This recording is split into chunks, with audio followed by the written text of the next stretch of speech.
And we're live once again, gentlemen. We're doing it a little later today, but it's all good. We had to take care of some business this morning, but we're here. Still Tuesday. Still got some hours to go, so we're not late. But anyways, man, super excited to sit down with you guys and talk again. What comes to mind is I think we should get a little vulnerable today. I think we should talk a little bit about some things that that people go through in business when you're an entrepreneur, but more specifically, I mean, we can make it specific and talk about some stories if you guys are up for that. But I thought about this because, man, it's a struggle sometimes. It is a straight struggle sometimes, and like almost sometimes you don't want to voice that and like put that energy out. But if we're being honest, I mean, we know that that's what comes with it. If you want to be successful to a certain level, you're gonna have to go through some crap. You're gonna get, some rejection. You're gonna get told no sometimes. You're gonna, hit fatigue where you just don't want to do it. You're just like, I'm just tired. I just don't want to do it. You're gonna go through all these different things, and I 100% feel all those things sometimes. But I just gotta keep smiling, be like, hey, man, we're killing it, bro. We are killing it right now. So I think about you guys, and it makes me think, um, what are some things like that kind of that you guys have kind of, you don't have to share what you've gone through maybe, but just share kind of, your thoughts on that. Because I believe that a lot of people, when they start going through some of that stuff, that makes them slow down. That makes them not want to keep pushing. That makes them kind of want to, get away from the fire versus run towards it. And I think if you just kind of run through the fire and, burst through the ashes at the end of it, you're going to be a lot better off. But that's hard to tell someone who's struggling at the moment, like, dude, I'm not, making any progress. I didn't get any sales. I didn't do whatever your industry is. They struggle even at a job, same thing. But when you're on the hunt, you're in the trenches and getting your fingernails dirty. When you're an entrepreneur, sometimes when you're on your own, it makes it a little tough. But what comes to your guys' mind when you think about somebody who wants to slow down or they just want to quit altogether because of the stuff they're going through? So I guess I'll start off on this one. Morgan and I always look at each other's social cues and we're like, you got that. You guys might as well be twins, bro. You got that telepathy going, man. I'm just like, what's going on? The first, as you were talking, Leighton, thing that came to mind was, you guys heard that quote, God gives his biggest battles to his strongest soldiers. And I was thinking about that, and I was thinking that the caveat to that is you decide if you're going to be up front on the front lines in that battle. You decide if you're one of those soldiers. God doesn't decide. And what I mean by that is, by you deciding that, it's because you want to try to achieve something great. And so if you want to achieve something great, God has to form you into someone to be that person. So basically what's going to happen is the bigger your thing you're trying to achieve, the more you're going to have to go through, because the different you're going to have to be. So there's man, it's interesting, right? Because we're all entrepreneurs, right? We all have ups and downs emotionally, whatever it is, right? Financially, all that stuff. And I think when you have some sort of level ground, when something exciting happens, you obviously celebrate it, but you gotta kind of be level, because if you're too emotional, it's gonna be exhausting. I was talking to a teammate the other day, and they were going through a lot of stuff, and I was like, you have all these goals. You want to be this person. You want to achieve all this. And so how are you going to be an influence on the world if you can't relate to anyone because you haven't gone through anything? Mm-hmm. And so as it's not easy, right? So as simple as it sounds, it's like, oh yeah, well, as you're going through stuff, it's like, okay, what can I learn from this? And how can I grow through it? But it's a cycle, man. There's just like ups and downs.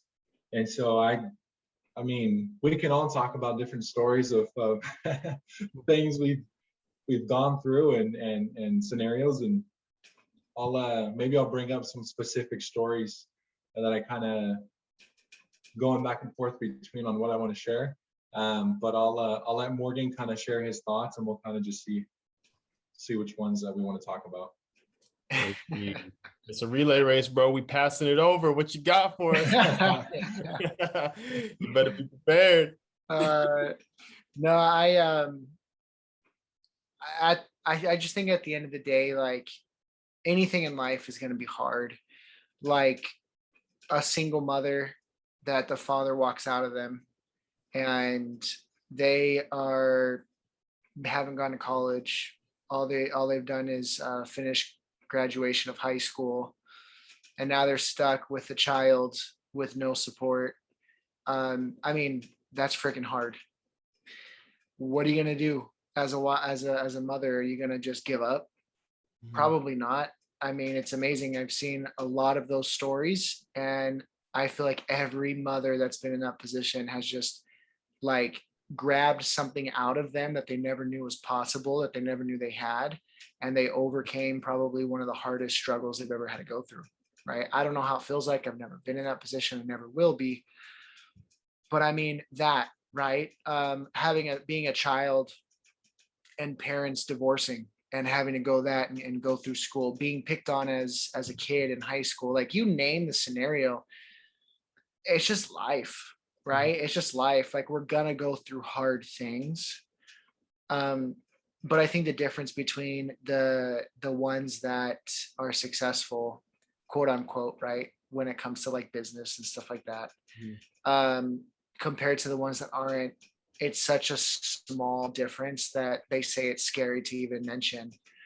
And it's true, because at the end of the day, it's the ones that stood their fears in the eye and were like, freak, man, I don't know how the heck I'm going to get through this. All I see is a black tunnel and I don't see any light, but I'm just going to take a step forward and keep taking steps until eventually I hope, right? I don't even know if it's possible, but I hope that there's a light at the end of some type of this tunnel and I'll eventually get there. And they just move and they move forward and they just act. And then eventually they get over the hump, and then, you know, Think and Grow Rich, 3 feet from gold, right? You're so close. Just on the other side of that hump is where all the blessings and all the success and everything that you've ever wanted is right on the other side. But success demands a price, right? Success demands a price. And it's just the nature of the universe. It's the law of the universe, right? Like no matter what, we're gonna go through hard things. And it's the ones that are successful, the ones that continue to push through and they overcome. Unfortunately, there's sometimes that we get in positions where we use that trial you're going through as an excuse why you can't do it. But again, Ed Milet, so many of the greats talk about how one day your test could be your testimony. And then that testimony is going to be exactly what somebody else needs to hear that's going through that same situation that you went through. And your inspiration and your testimony of how you got through it could be just the thing that helps them overcome it too. But if you never push through and you never try, you're never going to be able to be that inspiration to somebody else. And so I've just seen way too many people that have used a tough trial as an excuse. And some of them are valid, right? Family members passing away, like valid situations. But at the end of the day, Tim Grover, right, talks about this. At the end of the day, winning doesn't care. It really doesn't care. Doesn't care if a family member passed away. It doesn't matter if parents divorced. It doesn't matter. It doesn't care. It demands a price. And the ones that are willing to sacrifice to get there are going to push through and get it. And the ones that are just mentally not strong enough yet, because you can get there, but that are not mentally strong enough yet, they're going to use it as, oh, well, I'm just going through so much right now. But there's someone else, I guarantee, that's going through the same thing or something worse. And they said, F it, I'm going to freaking win. And they just keep going and nothing can take them down, and they win. And so it really just comes down to whether or not you want it bad enough. And that's a whole nother topic. But that's kind of the thoughts that are coming to my head. You're going to have a hard life no matter what. Things are going to happen. Mhm. So do you want to have a hard life and succeed, or do you want to have a hard life and lose and have it be even harder? Yeah. It really just depends.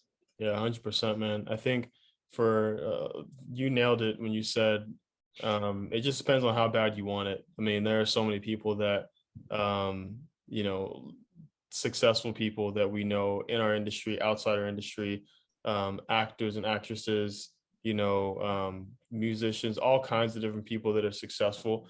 But bro, you almost wouldn't even believe them if you heard all the things they had to go through to get there. Like it's like each person who's made it to that point, that's a whole movie. Like it's a whole movie that you could literally act out with all kinds of different, scenarios and different, disasters that happen in their lives and all kinds of stuff. But you don't see that. You see the finished product, and everyone's always getting better every day. But you see literally the finished product after all that stuff, the refined version of them. And I think, keeping that in mind, maybe that'll help people not want to quit or to slow down, because I try and keep that in mind. Dylan and I were talking about it yesterday, and it's like keeping that version of yourself, the refined, the Leighton 2.0, Morgan 2.0, Dylan 2.0, in your mind, and keeping it fresh and being like, dude, who could I be? Like who could I like literally like who could I be eventually? Like who could I transform into? Like how can I better myself? Like imagine that person. How do I get there? It's not quitting. It's not slowing down either. It's just you gotta, put your head down and work. And that's obviously easier said than done, because we can say that it sounds pretty, but when you get punched in the gut, you just kind of want to double over and just like curl up in a ball and be like, I'm out, man. I'm tapped out. Like, stop hitting me. Like, just curl up. I'm done. Oh man. So, but like that's a way that I try and meet that is, picturing the better version of me, the version I'm gonna become in the next 2 years, 3 years, 4 years. I mean, even in the next 6 months, like Dylan was saying, it could be like who you're gonna be next month. Like you keep pushing hard enough and you make something happen. It's a game changer from month to month, week to week, really. So it's like that's something that helps me. But what are some things that you guys use when you wanna not necessarily quit, because I don't think you guys really have that in mind, but where you're just sometimes you just kind of get that fatigue sometimes, like, dude, I just don't want to do this right now. I don't want to move. I just want to chill, not necessarily you want to quit, but that's better. I just want to chill today. I just want to hang out with my family and I don't want to do anything. Like, what are some things that you guys do, or where do you go mentally to be able to push through and get whatever you need to get done to get it done? So something that I would say is you have to plan your day. Like you have to have a schedule, because otherwise you're going to get burnt out, right? So like for example, think about when you're going on a trip. You have a trip planned, let's say, I don't know, November 10th. So November 10th, you're going to get everything you need to get done until that point to be able to go on your trip, right? Everything you've done at home, the work, family, whatever. You get all of it done right up to the point to where you leave. And you leave and you're like enjoying it. And so I think that similar is we have to set our schedule to where we know, like, okay, at this time, like one of our mentors, Monty Home, he said from a certain time in the day, he took 2 hours out of the day and he spent it with his family. Nothing else. No work, didn't have his phone with him, nothing. Didn't have appointments at that time. He was just with his family. So I think that's a way to like recharge your batteries. And it doesn't have to be a 3-week vacation, anything crazy. Just something as simple as out of the day, do something for 20 minutes, 30 minutes. Something I do is I'll just go for a little drive. Mm-hmm. There's a lot of houses, like nice houses around like the area. So I'll like drive around and just like look at them and picture like, oh, I want this house one day, that house. And so that like gives me my mental break. What people don't realize is your brain can only focus on something for an hour and up to 2 hours if you've trained it on one thing intense. So what happens is people, they don't they don't spend that full like time on that one project and get it done. They kind of partially do a lot of stuff. So it fills their day with just partially finished things, and then they feel drained and burnt out. But have you guys think about like school, right? Have you guys had it to where you have a school project? And I know you guys don't lie. I know you guys did it last minute and did it in like 2 hours, right? But you Oh. had a month to do it. How come you're able to get it done in those 2 hours and be done?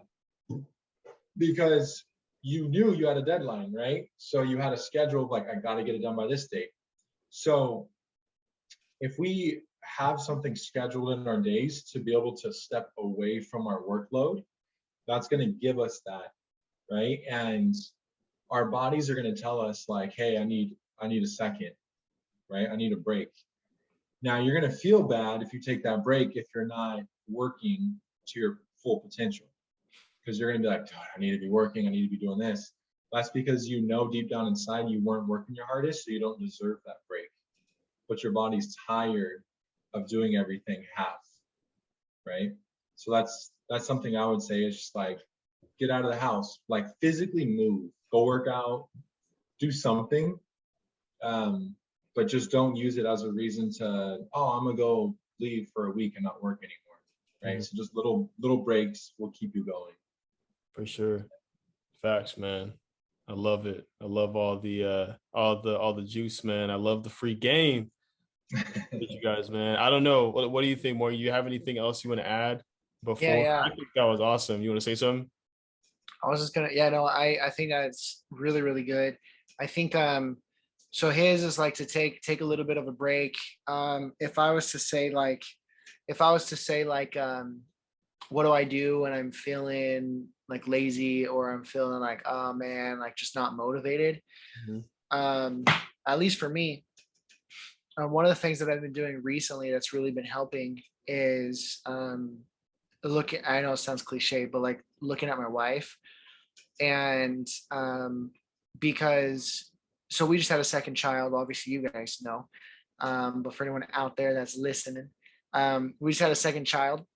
And dude, like she just busts her butt, man. Like my wife is just a machine. And I feel like anybody that has a spouse and they have kids, like there's something inside of women and mothers that I just don't know how to explain it, but they're superheroes, dude. They have like superpower where like us men, we're like freaking falling asleep. We're so tired. We're like dying. And then the freaking women are just like, well, no, the baby needs to be taken care of. And they're like exhausted, like hair's all messed up because they haven't gotten any sleep. And somehow they just have something in them that innately just allows them to like dig deeper than they've ever been able to dig before. Mhm. And so one of the things that I've been really focusing on is like, dude, just seeing like what my wife is going through to take care of two children. When we're new, right? It's just the first time we've ever had a second child, right? Like more than one child. So we're new at having two now and having multiple. And she's just taking it like a champ. And I know she's tired, but she's like, I don't have any other option. The baby has to be taken care of. And if I'm at work, she goes through like tough days and I come home and she's like, man, like they were just like both going like tick today and they're like teaming up on me and like so I look at that and I think to myself like, dude, I would be disrespecting her if I wasn't trying hard. Mhm. If I was just sitting there and like not putting in the work, like that's so disrespectful when she's at home busting her butt, taking care of the children, taking care of the house, and like really lacking sleep and putting her stuff on hold to be able to hold down the fort. And so at least for me, everybody has their thing, obviously like affirmations and all these other things too that are super beneficial and essential.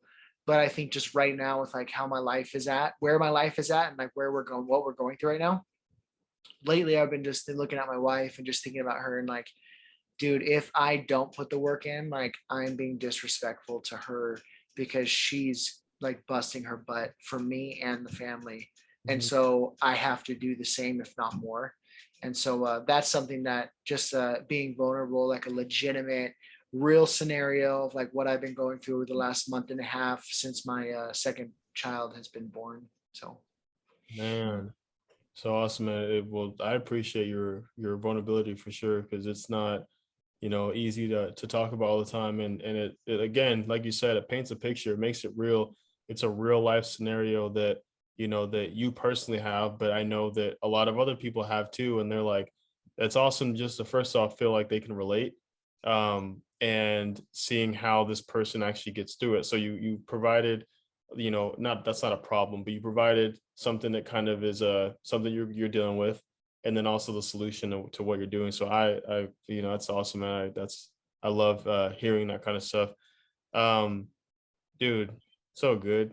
I love these, man. I love it. So I don't know if you guys have anything else you want to add, but I really enjoyed this whole thing, man. It was really good. I don't know how many minutes we're at, but that was filled with gems from the beginning to end. So thank you guys. And I appreciate anybody tuning in. I don't know, man. This is the thing. Let me call some people out, man, because I know we getting a couple views, but I'm like, yo, where the subscribers at, man? We need to get our subscribers up. So if you're watching this on Ghost on a private browser, They can't handle go the back truth. on Safari. Yeah, get on Safari, log in our YouTube account, and then subscribe, and then we'll be all right. So appreciate you guys. Till next Tuesday.